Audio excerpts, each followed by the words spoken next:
بسم اللہ الرحمن الرحیم۔ ہماری کہانی کا عنوان ہے خون ریزی کا خاتمہ۔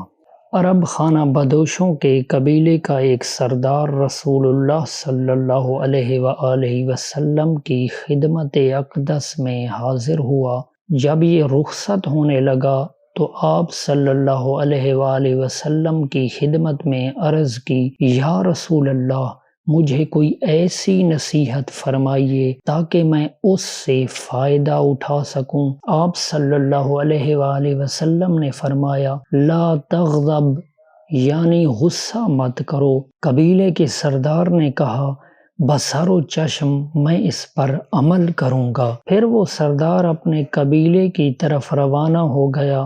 وہاں پہنچا تو معلوم ہوا کہ صورتحال کافی خراب ہے اور قبیلے کے لوگ اس کا انتظار کر رہے ہیں۔ اپنے لوگوں کے درمیان پہنچ کر اس نے پوچھا، کیا خبر ہے؟ لوگوں نے بتایا، ہمارے اور دوسرے قبیلے کے درمیان لڑائی میں ایک قتل ہو گیا ہے۔ ہم آپ کا انتظار کر رہے تھے تاکہ ان سے جنگ کر سکیں۔ یہ سنتے ہی پہلے تو اس کی خاندانی اور نسلی تعصب اور جہالت نے اسے جذباتی بنا دیا اور وہ مسلح ہو کر اپنے قبیلے کی جانب سے لڑنے مرنے پر تل گیا۔ لیکن جب وہ دوسرے قبیلے کے مقابل آیا تو اسے آپ صلی اللہ علیہ وآلہ وسلم کی نصیحت یاد آ گئی۔ وہ سوچنے لگا کہ آپ نے مجھے غصہ نہ کرنے کی نصیحت فرمائی ہے۔ چنانچہ فوراً ہی اس نے اپنا اسلحہ اتار پھینکا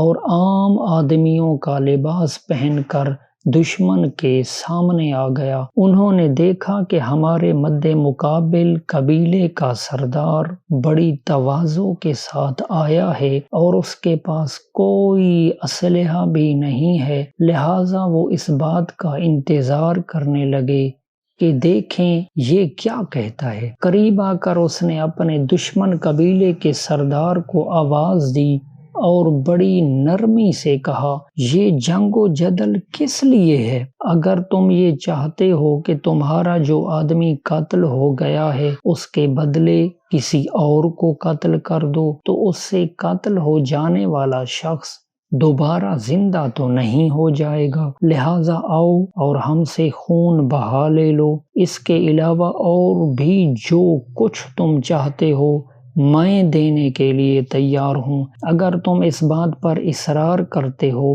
کہ اپنا ایک آدمی قتل ہو جانے کے بدلے میں لازمی طور پر ہمارا ایک آدمی مار ڈالو گے تو میں اس کے لیے خود تیار ہوں۔ میں اپنے آپ کو تمہارے حوالے کرتا ہوں، مجھے قتل ہو جانے والے شخص کے بدلے میں قتل کر دو تاکہ فتنہ و فساد ختم ہو جائے اور مسلسل خون ریزی کا سلسلہ شروع نہ ہونے پائے۔ مد مقابل قبیلے نے آج جس صورتحال کا مشاہدہ کیا وہ اس سے پہلے کبھی دیکھنے میں نہیں آئی تھی۔ اسی وجہ سے ان کے اندر بھی انسانیت کا جذبہ بیدار ہوا اور انہوں نے کہا، ہم نہ تو قتل کے بدلے میں کسی کو قتل کریں گے اور نہ ہی خون بہا وصول کریں گے۔ اس طرح ایک بہت بڑے فتنہ و فساد اور خون ریزی کا خاتمہ ہو گیا اور قبیلے کے سردار کو اچھی طرح معلوم ہو گیا کہ پیغمبر اکرم صلی اللہ علیہ وآلہ وسلم نے آتے وقت اسے جو نصیحت کی تھی